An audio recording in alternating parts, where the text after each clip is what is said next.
Programme में एक बार फिर खुशामदीद। बात हो रही थी मौजूदा अदलिया और इस्टेब्लिशमेंट के दरमियान एक जो तनाव का मामला है, न सिर्फ ये दो इदारे बल्कि पार्लियामेंट की जब हम बात करते हैं, अदलिया की बात करते हैं, और इससे पहले इलेक्शन कमीशन के मामले में भी यही सब कुछ होता रहा।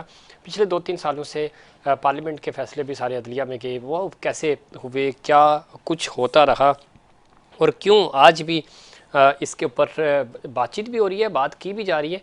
और अदलिया इस वक्त स्टैंड ले रही है, अदलिया के साथ लोग खड़े हैं, सियासी जमातें कंप्रोमाइज्ड हैं माजी की तरह आज भी, वो अपने अपने मफाद को स्टिल देख रही हैं। इदारों की जो एक रिट है वो चैलेंज नहीं होनी चाहिए, और जैसे पार्लियामेंट की सुप्रीमेसी है इसी तरह अदलिया का अपना वकार है, इस्टेब्लिशमेंट का अपना रोल है, सबको अपना अपना रोल अदा करना होगा, लेकिन नहीं किया जा रहा है। सारे एक दूसरे के डोमेन में इस वक्त मुदाखलत करते हुए नज़र आ रहे हैं, और यही शिकवा हमें आजकल सुनाई दे रहा है। इस पर बात करेंगे। ज्वाइन किया है हमें जनाब मोहम्मद यासीन आज़ाद साहब ने, सीनियर कानूनदान हैं, और बुकला तहरीक की जब हम बात करते हैं या आइन की बहाली की बात करते हैं तो उसमें हमेशा बड़ा बढ़ चढ़ कर उनका किरदार रहा। यासीन साहब, खुश आमदीद कहते हैं आपको शो में। मेहरबानी सर। किस तरह देखते हैं, एक तो ये कि बातचीत हो रही है, क्वेश्चंस किए जा रहे हैं, जजिस मौजूद जजिस कह रहे हैं कि एक 18वें स्केल का ऑफिसर कैसे चैलेंज कर सकता है, वो मतलब पूरे इस आइन का, इस मुल्क का मालिक नहीं हो सकता। ये वो बातें हैं जो पहले शायद इस तरह नहीं होती थी, लेकिन क्या वजह है कि अभी भी सब कुछ होने के बावजूद सबको पता है कि किसका क्या किरदार है, क्या रोल है, कौन कहाँ स्टैंड कर रहा है। ये तनाव ख़त्म नहीं हो रहा, और एक दूसरे को स्पेस नहीं दी जा रही। जिसका जितना राइट है उसको उतना राइट मिलना चाहिए, और उसको दूसरे के डोमेन में इंटरफेयर भी नहीं करना चाहिए। तो ये लड़ाई कैसे ख़त्म होगी, ये तनाव कैसे ख़त्म होगा? वैसे सर, जो सूरत इस वक्त है, ये सूरत तो तकरीबन माजी में रही है।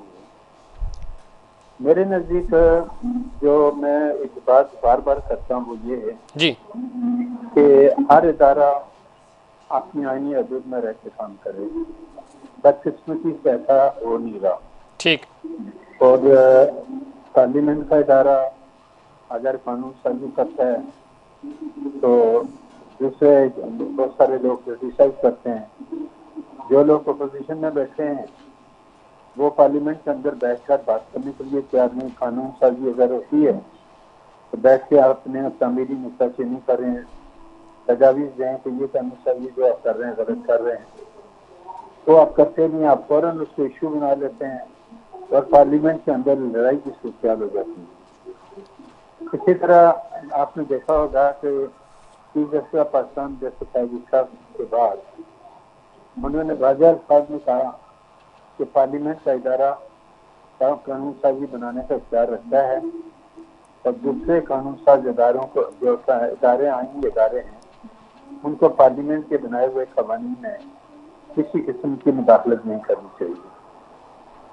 मुदाखलत कब होती है कि जब कोई कानून बन जाता है तो उसके बाद अगर उस कानून को डीपली पढ़ें और ये देखें कि कोई सेक्शन ऐसी है, कोई आर्टिकल ऐसा है जिससे ये बात साबित हो रही हो कि किसी के बुनियादी हकूक बुरी तरह मुतासर हो रहे हों, ठीक।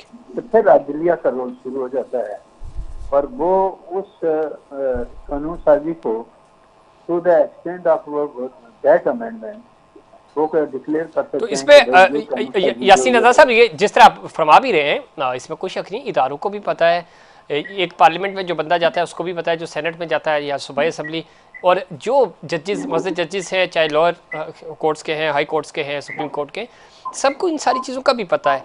उसके बावजूद मसला ये हो रहा है ना कि ये सब पता होने के बावजूद चीज़ें सुपरसीड हो रही हैं, चीज़ें जो है वो जो आपका करने का काम है वो आपको करने नहीं दिया जाता है, वो मैं कर रहा हूँ, और जो मेरा काम है वो मैं नहीं कर रहा, कोई और कर रहा है। देखिए सर, मैं आपकी इसको मिसाल इस तरह से आपका जवाब देता हूँ जी जी। कि मसलन मिसिंग पर्सन का मामला ले लें। जी। मेरे नज़दीक मिसिंग पर्सन का जो टॉप प्रायोरिटी सूबा मुतासर है वो बलूचिस्तान है। ठीक।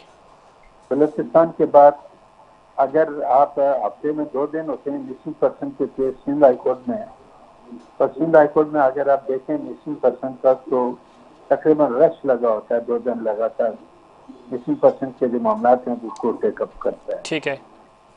और ये मामला इस्लामाबाद वाले भी कहते हैं कि मिसिंग पर्सन है। सिंध हाई कोर्ट अपने अंदाज में मामला को टेकअप करता है और उसके बाद बलूचिस्तान अपने अंदाज में टेकअप करता है और इस्लामाबाद किसी और सूरत में इस मामले को टेकअप करता है। आप यहाँ तक आ जाते हैं कि अगर ये मिसिंग पर्सन फलां तारीख को नहीं आया तो हम चीफ सेक्रेटरी को बुला लेंगे, हम प्राइम मिनिस्टर को बुला लेंगे, हम डिफेंस मिनिस्टर को बुला लेंगे। मैं समझता हूँ कि ये तरीकाकार जो है ये नहीं होना चाहिए। आप बुलाएं किसी को जो कंसर्न एजेंसियों के हेड हैं जी, उनको बुलाएं, लेकिन आप टॉप प्रायोरिटी पे सिर्फ इस्लामाबाद को क्यों देते हैं? आप बलूचिस्तान को क्यों नहीं देते? आप सिंध को क्यों नहीं देते? उनके मामला को जोर शोर से क्यों नहीं उठाते जिस तरह इस्लामाबाद में उठाया जाता है? कोई खास आदमी अगर मिसिंग पर्सन की डेफिनेशन में आता है तो आप बाकायदा डायरेक्शन दे देते हैं कि ये आदमी 4 दिन के अंदर नहीं आया तो आप प्राइम मिनिस्टर को बुला लेंगे। सवाल ये पैदा होता है कि क्या आइन के अंदर एक सिटिंग प्राइम मिनिस्टर को अदालत में तलब किया जा सकता है या नहीं किया जा सकता?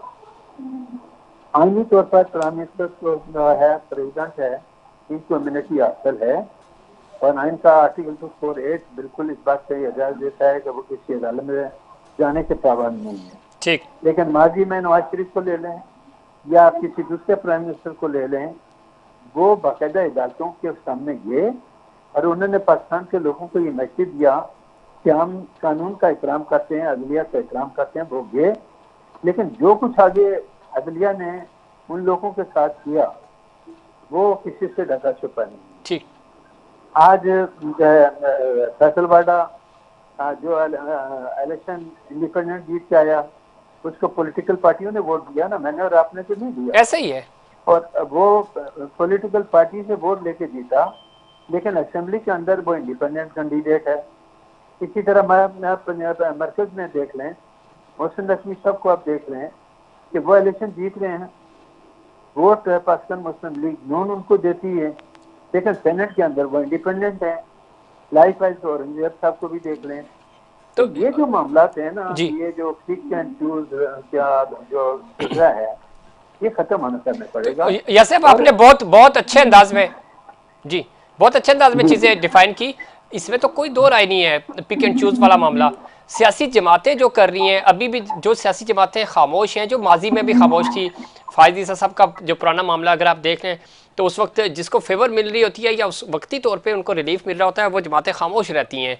अब नहीं समझते कि इज्तिमाई तौर पे तमाम ही, चाहे सिविल सोसाइटी हो, अदलिया हो, मीडिया हो, दीगर इदारे हों, ये एक जिम्मेदारी है। और आइनी तौर पे तो जिन जिन लोगों की जिम्मेदारी है उनके ऊपर तो ज़ाहिर ये एक कौमी जिम्मेदारी भी बनती है। तो आप नहीं समझते कि ये टाइम है स्टैंड लें और आपको रिट बहाल करनी होगी अपने अपने इदारे की, अपने अपने डोमेन की।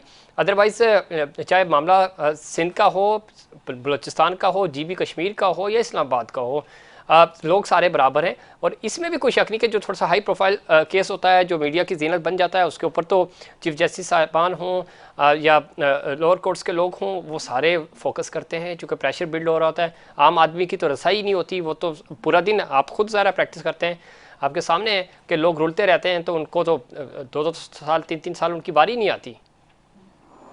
देखें, आज भी आप अदालतों में देखें, अदालतों में केसेस की भरमार है जी।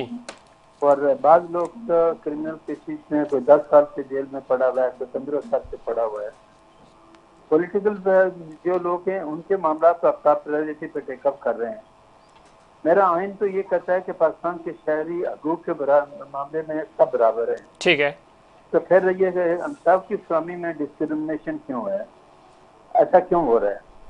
मेरे नज़दीक ये नहीं होना चाहिए।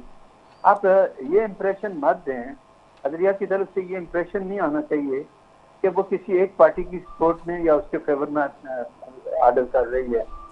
लेकिन बाज़ वक़्त इम्प्रेशन ऐसे दिया जाता है जिससे प्रिज्यूम ये किया जाता है कि जिस पार्टी के हक में फैसला आया वो तो कहती है बड़ा ज़बरदस्त फैसला है, और जिसके खिलाफ आते हैं वो कहते हैं जी ये खिलाफ है हमारे। सही। हालांकि अदलिया जो काम का फैसले करती है वो कानून और आइन के मुताबिक करती है ना।